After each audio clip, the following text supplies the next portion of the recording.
Assalamualaikum warahmatullahi wabarakatuh. Perkenalkan nama saya Devi Intisar Fitriani dengan NIM 182221023. Di sini saya akan memenuhi tugas dari Pak Sugi untuk menjelaskan hasil jurnal saya tentang aliran air pada permukaan datar dan lengkung menggunakan metode numerik.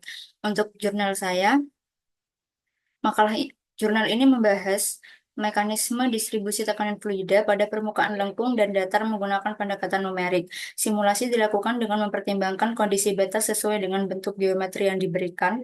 Untuk persamaan diferensial yang digunakan dalam analisis diubah menjadi bentuk diskrit menggunakan pendekatan selisih hingga, yaitu dy per dt sama dengan delta Y per delta T. Hasil simulasi menunjukkan bahwa distribusi tekanan pada geometri lengkung cenderung lebih halus dibandingkan dengan geometri datar yang memiliki diskontinuitas tekanan pada sudut-sudutnya. Selain itu, metode numerik yang diterapkan memungkinkan perhitungan distribusi tekanan secara lebih akurat dibandingkan dengan pendekatan analitis sederhana. Analisis ini memberikan wawasan dalam perancangan struktur teknik yang berinteraksi dengan fluida seperti tangki penyimpanan, bendung, dan kapal.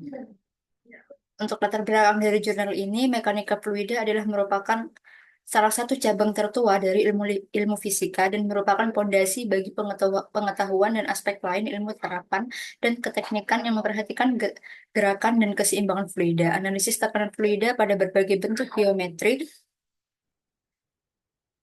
penting dalam berbagai bidang teknik seperti aerodinamika, hidrodinamika, dan rekayasa struktural. Pemahaman terhadap bagaimana tekanan distribusi di sekitar permukaan lengkung dan datar dapat membantu dalam mendesain mendesain struktur yang lebih efisien dalam banyak aplikasi seperti bendungan, tangki fluida, dan lambung kapal. Seperti yang saya jelaskan tadi, tekanan diberikan oleh fluida ini sangat berpengaruh terhadap kestabilan dan daya tahan material. Oleh karena itu, metode numerik digunakan untuk memperkirakan pola tekanan dan memberikan solusi yang mendekati kondisi real. Dalam ilmu mekanika fluida, tekanan yang bekerja pada suatu benda dan fluida dipengaruhi oleh kedalaman fluida dan bentuk geometri benda itu sendiri. Permukaan datar mengalami tekanan yang relatif seragam pada kedalaman tertentu, sedangkan permukaan lengkung menghasilkan distribusi tekanan yang lebih kompleks karena adanya variasi kedalaman sepanjang kurvatur permukaan. Pemahaman tentang distribusi tekanan ini sangat penting dalam analisis gaya tekanan fluida, terutama pada struktur yang memiliki bentuk tidak teratur. Untuk menganalisis distribusi tekanan ini, pendekatan numerik seperti metode beda hingga dapat digunakan untuk menyelesaikan persamaan diferensial yang menggambarkan perilaku tekanan dalam fluida. Metode ini memungkinkan simulasi kondisi batas yang sesuai dengan geometri yang dikaji, serta memberikan hasil yang lebih mendetail dibandingkan dengan solusi analisis sederhana. Dengan demikian, penelitian ini bertujuan untuk memberikan pemahaman lebih lanjut mengenai bagaimana tekanan fluida bekerja pada berbagai bentuk geometri dan dampaknya terhadap desain struktur teknik. Tinjauan pustaka dari penjelasan ini dalam bab ini menjelaskan konsep-konsep tambahan yang diperlukan dalam pembahasan mengenai fluida yang bergerak. Aliran fluida itu rumit dan tidak selalu tunduk pada analisa matematis yang pasti, tidak seperti pada padatan. Elemen-elemen fluida yang mengalir biasa bergerak pada kecepatan-kecepatan yang berbeda dan biasa mengalami percepatan-percepatan yang berbeda. Fluida dapat bersifat kompresibel atau inkompresibel, tergantung pada perbuatan volumenya terhadap tekanan. Analisis ini penting dalam perancangan sistem hidrolik, aerodinamis, dan hidrodinamis. Tiga konsep penting dalam aliran fluida adalah yang pertama, prinsip kekalan massa dan yang mana dikembangkan persamaan kontinuitas, dan yang kedua, prinsip energi kinetik dan mana diturunkan persamaan-persamaan aliran tertentu. Yang ketiga, prinsip-prinsip momentum dari mana persamaan-persamaan yang menghitung gaya-gaya dinamik yang dikerjakan oleh fluida yang mengalir bisa ditentukan. Dinamika fluida membahas tentang gerak-gerak fluida. Aliran fluida dibedakan menjadi dua tipe. Yang pertama, aliran lurus, itu disebut dengan laminar, terjadi jika aliran lancar sehingga lapisan fluida yang saling berdekatan mengalir dengan lancar. Setiap partikel mengikuti sebuah lintasan lurus yang tidak saling menjauh. Jadi dari penjelasan dan tugas kemarin kita menggunakan aliran laminar. Selanjutnya, selain aliran laminar, juga ada aliran turbulen atau bergolak. Jadi perilaku zat cair yang mengalir sangat bergantung pada Kenyataan apakah fluida itu berada di bawah pengaruh bidang batas padat atau tidak. Di daerah di mana pengaruh dinding itu kecil, tegangan geser mungkin dapat diabaikan dan perilaku fluida itu mungkin mendekati perilaku fluida ideal, yaitu tak mampu mampat dan mempunyai viskositas nol. Aliran potensial memiliki dua ciri pokok. Dalam aliran itu tidak terdapat sirkulasi ataupun pusaran dan dalam aliran itu tidak ada gesekan. Aliran potensial biasa terdapat pada bidang-bidang yang tidak terlalu jauh dari bidang batas padat. Suatu prinsip fundamental dari mekanika fluida ialah pada fluida kecuali pada fluida bergerak pada kecepatan rendah atau mempunyai viskositas tinggi. Pengaruh bidang batas pada terhadap aliran biasanya terbatas pada suatu aliran fluida yang sangat berdekatan dengan dinding padat itu. Tekanan hidrostatis dan hukum dasar tekanan. Jadi, tekanan hidrostatis ini adalah tekanan yang dihasilkan oleh berat fluida yang diam pada suatu kedalaman tertentu. Tekanan ini meningkat seiring bertambahnya kedalaman karena semakin banyak massa fluida yang berada di atas titik pengamatan. Tekanan hidrostatis dapat dirumuskan sebagai P sama dengan rho GH, di mana P itu tekanan adalah densitas fluida, percepatan gravitasi, dan kedalaman fluida. Kedalaman fluida itu H, kemudian G itu percepatan gravitasi, dan rho itu densitas fluida. Untuk hukum Pascalnya menyatakan bahwa tekanan yang diberikan pada suatu titik dalam fluida diam akan diteruskan ke segala arah secara merata. Konsep ini sangat penting dalam berbagai aplikasi teknik termasuk sistem hidrolik, seperti rem hidrolik dan dongkrak hidrolik. Nah, hukum dasar tekanan hidrostatis ini menyatakan bahwa dalam fluida yang diam dan dalam kondisi keseimbangan tekanan pada suatu titik hanya bergantung pada kedalamannya dan tidak bergantung pada arah tertentu. Ini berarti bahwa tekanan dalam fluida statis bersifat isotropik, yaitu sama di semua arah. Kemudian penjelasan mengenai gaya tekan pada bidang datar dan miring merupakan aspek penting dalam mekanika fluida, khususnya dalam analisis tekanan hidrostatis pada berbagai struktur teknik. Tekanan hidrostatis ini adalah tekanan yang dihasilkan oleh berat fluida yang diam, yang nilainya meningkat seiring bertambahnya kedalaman fluida pada bidang datar yang berada dalam fluida. Gaya tekan bekerja tegak lurus terhadap permukaan bidang tersebut dan dapat dihitung dengan persamaan dasar tekanan hidrostatis. Jika bidang tersebut horizontal dan berada pada kedalaman yang seragam, tekanan yang bekerja pada setiap titik di bidangnya akan sama, menghasilkan distribusi gaya tekan yang merata. Karena penerapan konsep ini dapat ditemukan pada dasar tangki penyimpanan air atau bendungan dengan dinding vertikal. Pada bidang miring, analisis gaya tekan menjadi lebih kompleks karena tekanan hidrostatis bervariasi sepanjang permukaan bidang. Semakin dalam suatu titik, maka pada bidang miring semakin besar tekanan hidrostatis yang bekerja di titik tersebut. Oleh karena itu, gaya tekan total yang bekerja pada bidang miring tidak hanya bergantung pada kedalaman rata-rata fluida, tapi juga pada luas bidang dan sudut kemiringannya terhadap arah vertikal. Untuk menentukan gaya tekan pada bidang miring perlu dihitung titik pusat tekanan atau center of pressure, yaitu titik di mana gaya tekan total dapat dianggap bekerja. Titik ini selalu berada di lebih rendah dari titik pusat geometris.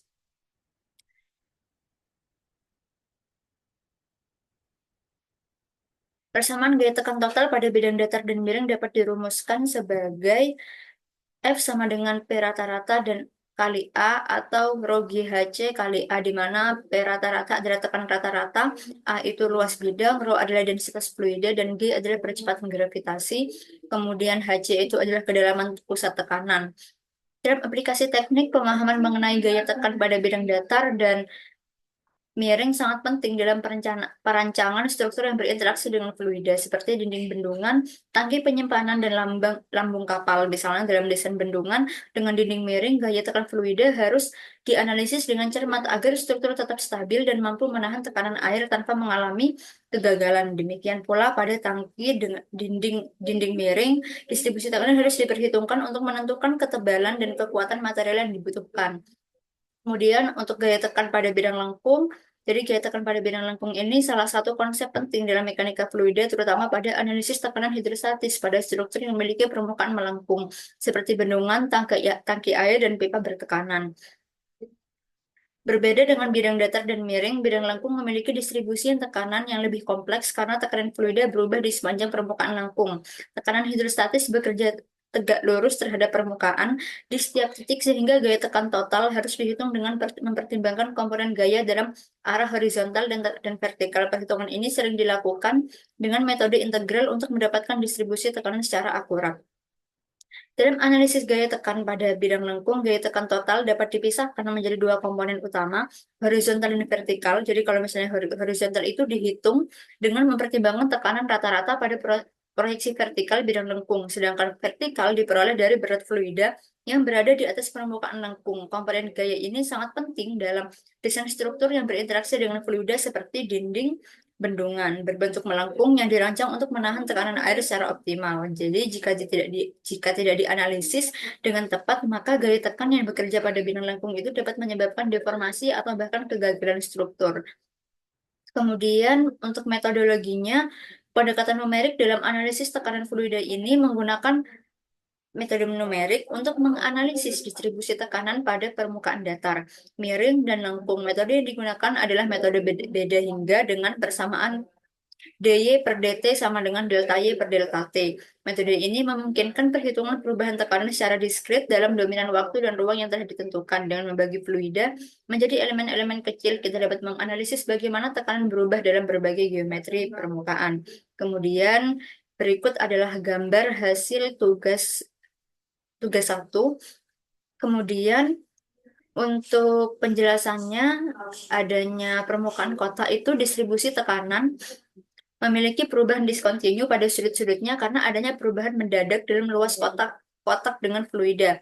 Kemudian ada permukaan lengkung, itu tekanan berubah lebih halus karena distribusi beban fluida itu lebih merata. Kemudian juga ada tekanan dalam aliran fluida, dan gambar itu menunjukkan bagaimana tekanan berubah saat fluida mengalir di atas permukaan yang tidak rata. Kemudian di gambar itu tujuannya untuk memvalidasi hasil perhitungan numerik dengan pendekatan metode beda hingga variasi tekanan pada bidang datar dan lengkung dibandingkan untuk memahami bagaimana tekanan terdistribusi di berbagai kondisi fluida. Kemudian simulasi dan kondisi batasnya, fluida itu dianggap incompressible dan ideal mengikuti prinsip dasar mekanika fluida. Pengaruh gravitasi diperhitungkan untuk menentukan tekanan hidrostatis dan gaya apungnya.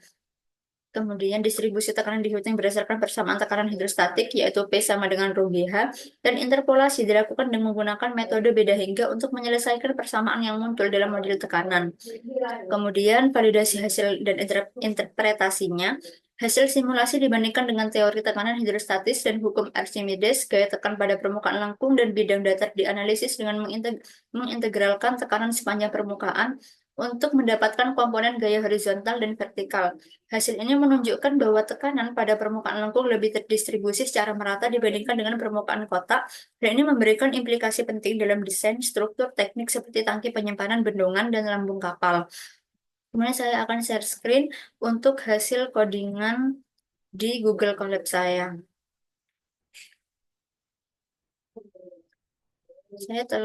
Jadi saya menggunakan Google Colab untuk menganalisis gambar yang sudah saya buat. Berikut hasil codingan saya setelah berdiskusi dengan AI. Kemudian dari penjelasan codingan tersebut, saya sudah masukkan ke jurnal untuk setiap barisnya. Untuk penjelasan setiap barisnya itu ada di bab pembahasan. Jadi pada syarat batas ini, aliran laminar di sekitar penghalang itu inlet masuk sisi kiri, kecepatan horizontal di sisi kiri diberikan sebagai nilai tetap U0 dalam kode kecepatan 0,0 sama dengan U0. Kecepatan vertikal 0 karena tidak ada efek naik turun. Jadi di codingan tadi ada tulisan kecepatan 0,1 sama dengan 0 seperti itu. Kemudian selanjutnya juga ada outlet keluar sisi kanan, jadi gradien kecepatan 0 di outlet untuk mensimulasikan keluarnya fluida tanpa hambatan dalam kode min 1,0, min 2,0, min 1,1, min 2,1. Kemudian secara matematisnya menggunakan rumus delta U per delta X sama dengan L sama dengan 0, delta V per delta X sama dengan L, X sama dengan 0. No, Kemudian penjelasan selanjutnya kondisi di dinding atau rintangan. Jadi kecepatan fluida pada permukaan rintangan adalah nol sesuai hukum viskositas fluida. Kemudian ada efek viskositas di sekitar dinding. Jadi gradien kecepatan di sekitar rintangan mengalami penyesuaian berdasarkan viskositas. Terus juga ada perhitungan bilangan Reynolds. Itu ada menggunakan rumus RE sama dengan rho U0 kali L per mu. Mu-nya itu menggunakan 0,1, jadi itu adalah nilai dari viskositas laminar. Kemudian mensubstitusikan nilai tersebut dalam rumus Reynolds, sehingga menghasilkan nilai 1000. Itu masih dalam transisi antara laminar dan turbulen, tetapi aliran tetap dianggap laminar dalam simulasi. Kemudian untuk penjelasan tiap barisnya saya sudah jelaskan dalam jurnal. Jadi import NAMPI SNP itu mengimpor pustaka NAMPI untuk operasi numerik dan manipulasi array. Kemudian ada Matplotlib itu mengimpor pustaka Matplotlib untuk membuat grafik. Kemudian juga ada animasi itu mengimpor modul animasi dari Matplotlib, tidak digunakan dalam kode saat ini. Kemudian juga ada Skippy Image itu mengimpor fungsi Gaussian filter dari untuk menghasilkan rintangan dalam simulasi aliran fluida. Terus juga ada Rho itu massa jenis fluida diatur ke 1,0, dapat disesuaikan tergantung jenis fluidanya. Kemudian mu itu viskositas fluida dan U0 itu kecepatan aliran masuk dari sisi kiri domain 1,0, yaitu satu satuan kecepatan. Definisi ukuran grid itu menggunakan NX NY sama dengan 150, terus juga DX DY itu 1,0 jarak antar gridnya. Dan selanjutnya kemudian juga ada L sama dengan NE kali DX itu menghitung panjang domain simulasi berdasarkan jumlah grid. Terus selanjutnya fungsi untuk membuat rintangan yang berbentuk kotak itu dari Google Colab-nya, dari codingan dev inisialisasi grid kotak menginisialisasi grid dengan rintangan bertingkat untuk aliran berbentuk kotak. Selanjutnya grid sama dengan NP0 itu membuat grid kosong berukuran 50,100 yang awalnya diisi dengan 0, tidak ada rintangan. Kemudian fungsi mengembalikan grid rintangan berbentuk kotak itu grid 1520. Terus fungsi untuk membuat rintangan berbentuk lengkung itu dimulai dari codingan inisialisasi grid lengkung, grid inisialisasi grid kotak menggunakan Gaussian.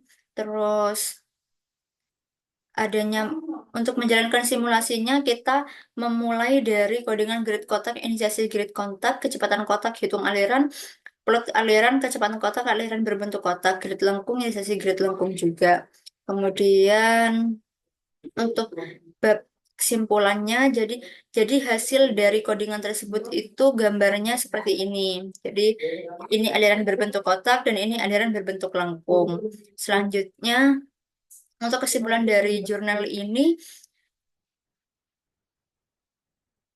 ada tiga, ada empat. Yang pertama, distribusi tekanan pada permukaan datar dan lengkung berbeda secara signifikan. Jadi permukaan datar itu menunjukkan perubahan tekanan yang tajam, terutama di sudut-sudutnya karena adanya diskontinuitas tekanan. Kemudian juga ada permukaan lengkung memiliki distribusi tekanan lebih lebih halus karena tekanan tersebar lebih merata di sepanjang kurvatur permukaan. Kemudian kesimpulan yang kedua, metode numerik memungkinkan perhitungan distribusi tekanan yang lebih akurat dengan menggunakan pendekatan beda hingga, jadi tekanan fluida dapat dihitung secara diskrit untuk berbagai geometri. Pendekatan numerik ini memberikan hasil yang lebih mendekati kondisi real dibandingkan solusi analitis sederhana. Kemudian, implikasi dalam desain struktur teknik, hal studi ini berguna untuk perancangan struktur yang berinteraksi dengan fluida seperti bendungan, tangki penyimpanan, dan lampu kapal. Jadi desain permukaan lengkung lebih menguntungkan dalam mengurangi tekanan maksimum yang bekerja pada suatu struktur. Terus untuk kesimpulan yang terakhir, penerapan prinsip mekanika fluida dalam teknik, jadi hukum-hukum fluida ini seperti persamaan kontinuitas, persamaan energi, dan hukum Pascal diterapkan dalam analisis tekanan. Kemudian tekanan hidrostatis dan gaya tekan pada bidang datar, miring, dan lengkung telah diperhitungkan untuk memahami bagaimana fluida berinteraksi dengan struktur.